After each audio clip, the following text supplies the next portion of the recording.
Okay, so today I'm going to give a speech presentation talking about computer tools in engineering and how they've changed the way that engineering works. I have a promise. My promise is that by the end of this speech, you will understand how modern design tools tighten the OODA loop in engineering. What is the OODA loop? Let's see if I can draw real quick.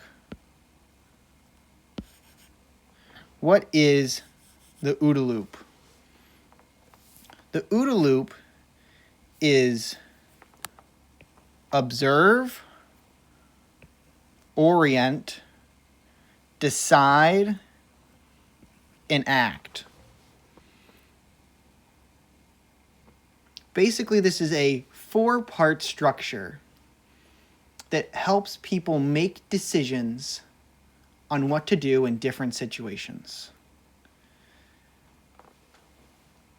And to understand how the OODA loop gets tightened by modern design tools, let's first start talking about design. Design in engineering. Engineering is a field where you apply humans' understanding of physics to physical problems in the real world.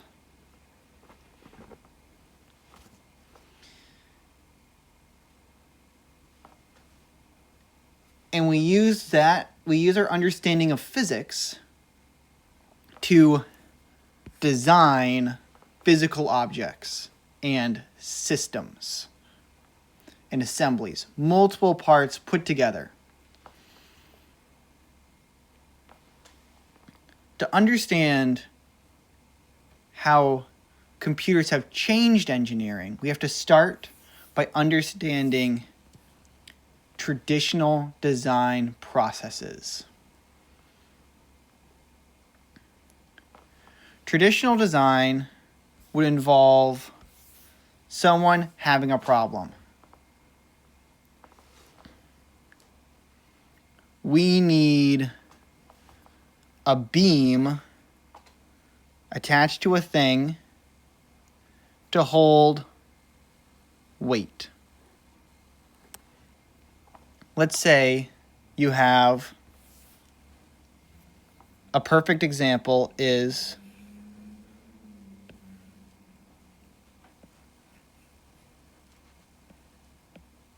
a stoplight.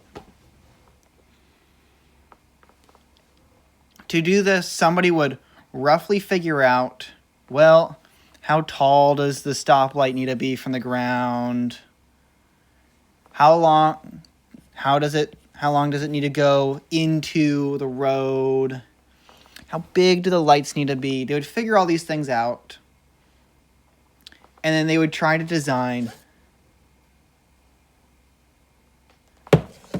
according. And they would do that by drawing. Okay, well, we need a beam. So the beam is going to look like an I-beam. And it's going to be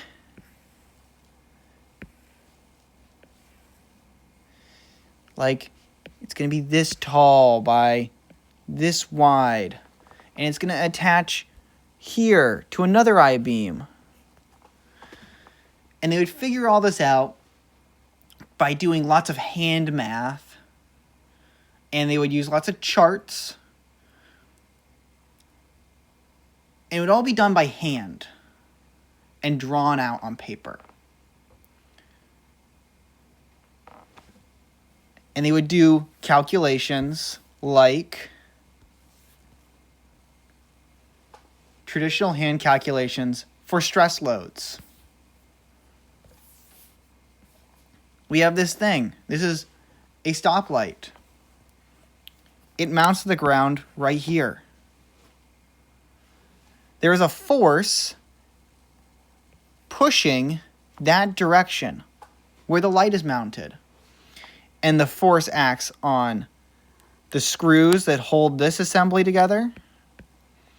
It acts on the screws that hold this assembly together. It acts on the screws here. And it acts on the concrete base. And all these different things stack up, and you would have to calculate by hand how the force transfers down and over and through, and how it interacts with the ground. All of these things would have to be calculated by hand. And if you change any one of these things, say, oh, we can't get this grade of bolt, the bolt that we need,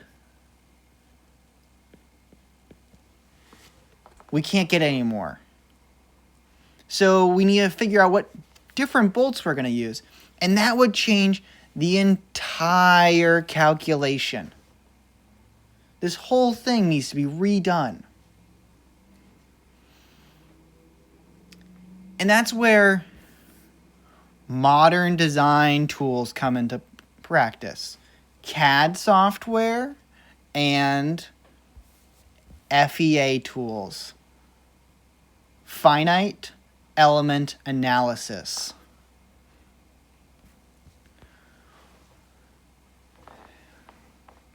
How do these two tools play into each other? Let's go back to our example. This is a lighthouse. This is a stoplight. We did this all by hand. We drew this out. But with a CAD software, you could physically make this.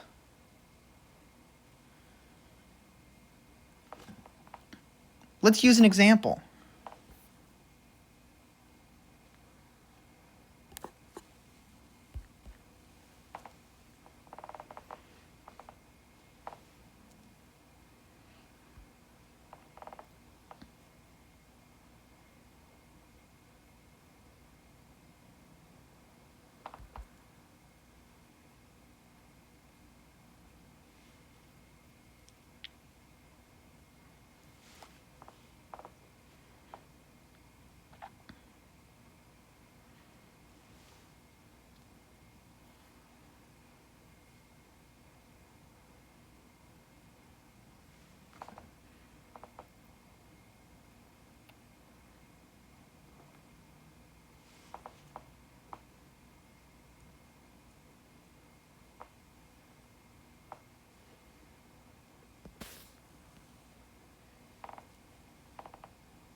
Okay, So for example, this is an object in CAD.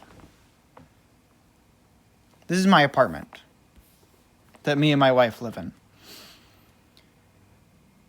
And we're able to represent this idea in a manipulatable 3D environment, which allows us to have assemblies.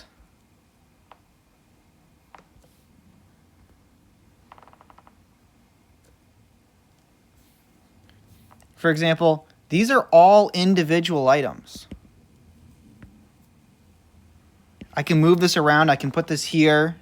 I can put this here. This isn't a great example for engineering, but it's a good example for showing you that we're able to represent physical items in a digital world that are at scale and interact with each other.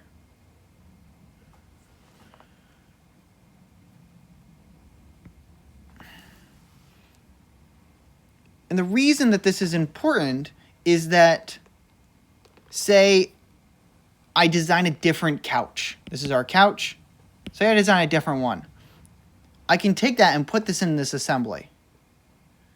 And it won't affect every other item. I don't have to redesign the entire assembly because I redesigned this one item in the assembly.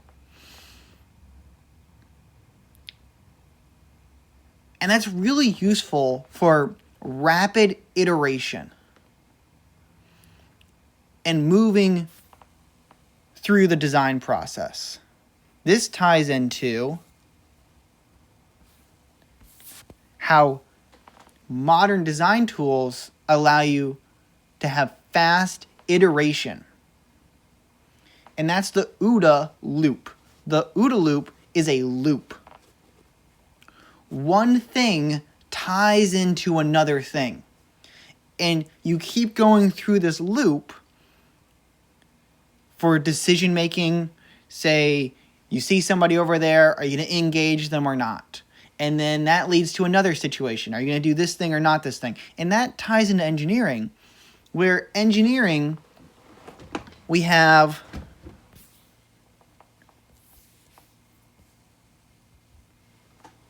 our stoplight. We changed the bolts. Okay, now what are we going to do? That changes everything. Because maybe since the grade of bolt is different, we need a different bolt that needs to be bigger because the shear strength of the bolt is different because the material has changed. That means that the holes that go through our I-beams needs to be different. So we need to redesign the I-beams. We need to redesign everything. We need to redesign here and the connections here. We need to redesign all these things. But if something is in a CAD software, that's easy. That's pretty simple. And then we can take all this, and we can take our assembly, and we can run it through finite element analysis. This is a picture of what finite element analysis looks like. As you can see, it breaks an object up into triangles. So instead of doing one calculation,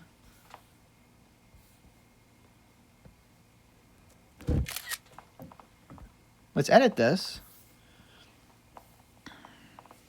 Instead of doing one calculation where we're like, okay, here's our object right here, and we're going to have a force that pushes there. One force, keep it simple, because humans physically can't calculate that much stuff in a reasonable amount of time.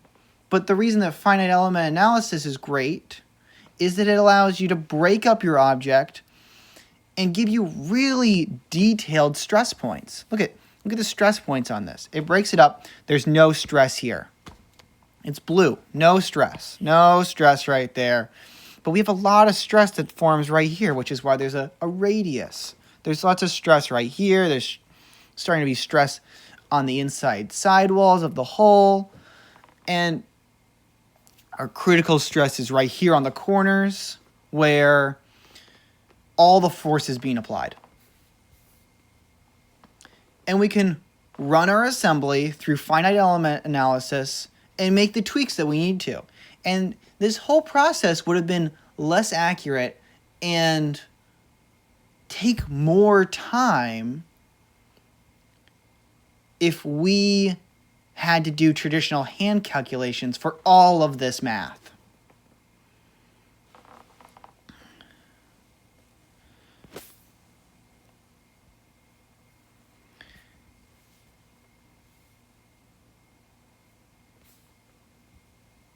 And so now we have this assembly that we've decided to make. Okay, we have this assembly. We've sent it through FEA so that we know what the stresses are. And we've decided which materials we're going to use through our design process. Now we can figure out how we're going to manufacture this item, which is ultimately the overarching thing of the entire mechanical engineering process, is that this is a physical object in the real world that we're going to be making at the end of the day. And so DFM, design for manufacturing, is an overarching philosophy that has to be inside of your engineering principles from the start. Engineering pushes manufacturing to evolve, and manufacturing is they are trying to tell engineers the whole time, hey, we can't actually make this. Engineers push them. It's the circle of how things are being made in this world. So we have DFM.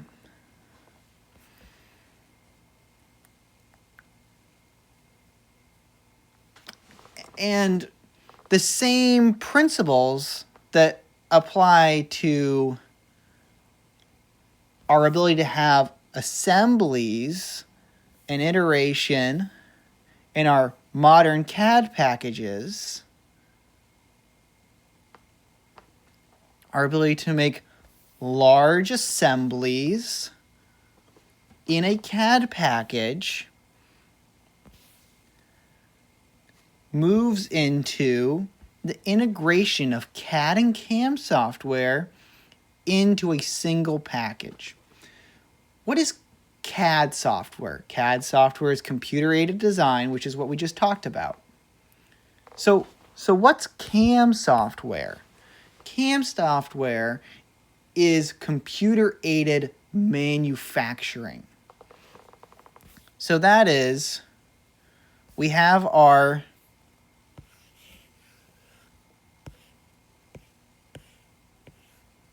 our 3D object in the world.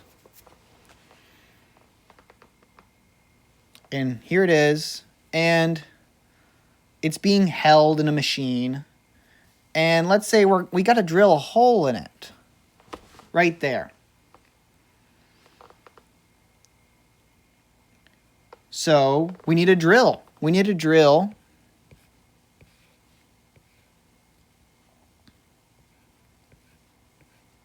It's going to drill a hole in the part.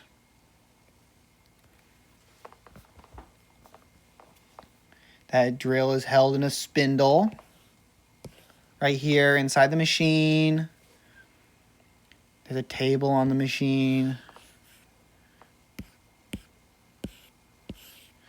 Okay, we have this thing, and we're able to actually fully model this entire assembly. I keep using this word assembly because it's really crucial to understanding why modern computer programs are so much better than hand calculations and the way that we used to design and manufacture things.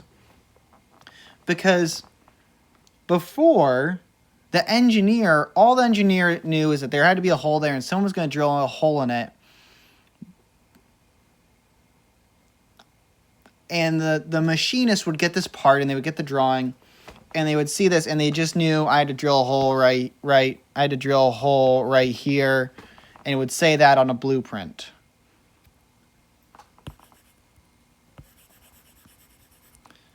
The blueprint would probably show like our square with a hole in it, and it would have dimensions on it. That's 1 inch.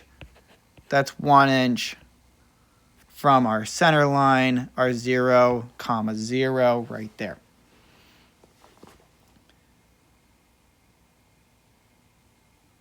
But now we're able to give them a physical object that they can use a CAM software to tell the machine, okay, I'm using this machine.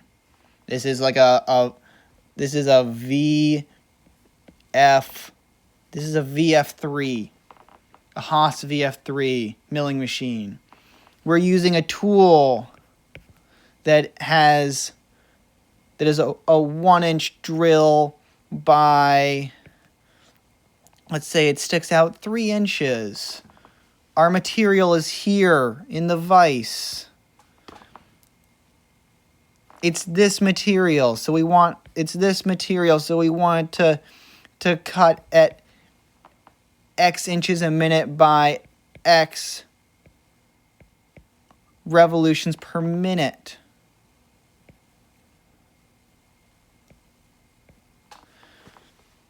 We're able to give it all these variables, and the computer is able to give us a really detailed, a very detailed way of making this part. In detailed, I mean in the level of nuance and repetitiveness that is required to make this part the best, most efficient way possible.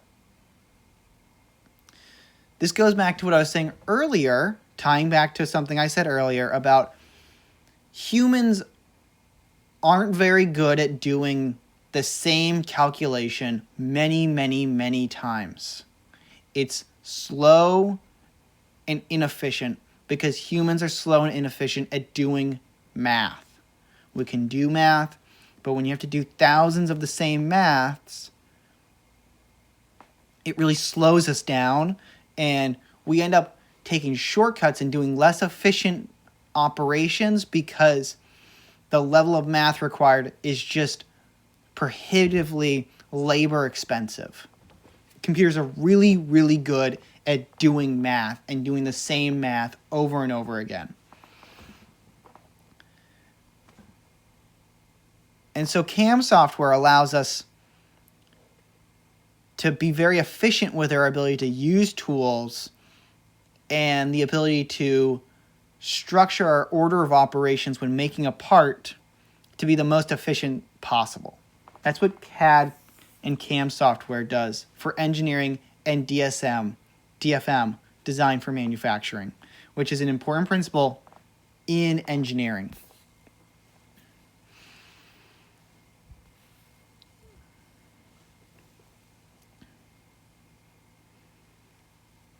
I hope that I have conveyed to you how important computers are to the modern manufacturing process and engineering process.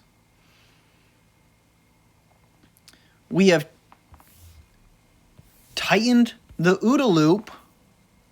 We've tightened the OODA loop by using modern design tools to shorten the amount of time it takes us to make iterations on design. Iterations. This is the most important aspect of how computers have changed everything. It allows us to iterate faster. Instead of sticking to a design because Joe spent 5 weeks designing this thing by hand, no, it's okay, we can change it because we just go into our CAD software and we spend 20 minutes changing the holes, we stick it through FEA, we make a quick change. Maybe we even 3D print a prototype, we try it out, it works, then we can manufacture the part. This whole system has gotten tighter. It's eliminated labor, and it's allowed smaller groups of people to design more complicated objects.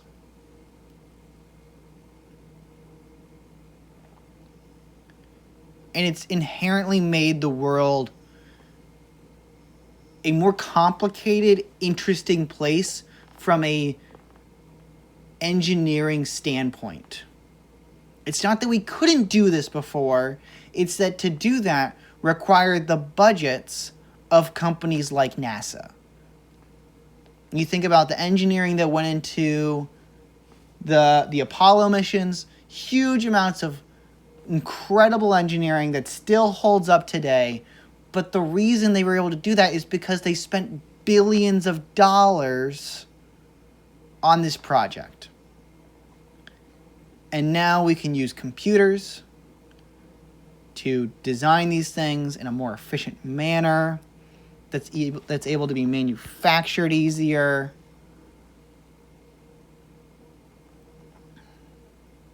And with generative AI, it allows us to connect these processes even better, because an AI, a computer, is able to go straight. It's able to integrate. It's able to integrate packages. So instead of, you go from your CAD software to your FEA software, they kind of talk to each other and everything just works because the computer is able to understand all these processes at the same time.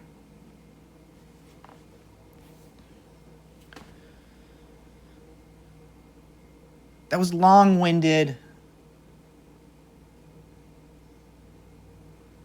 but there's a lot here to cover, and I feel like it was important for me to cover all these different topics and to show you how it's all integrated and it allows for better iteration.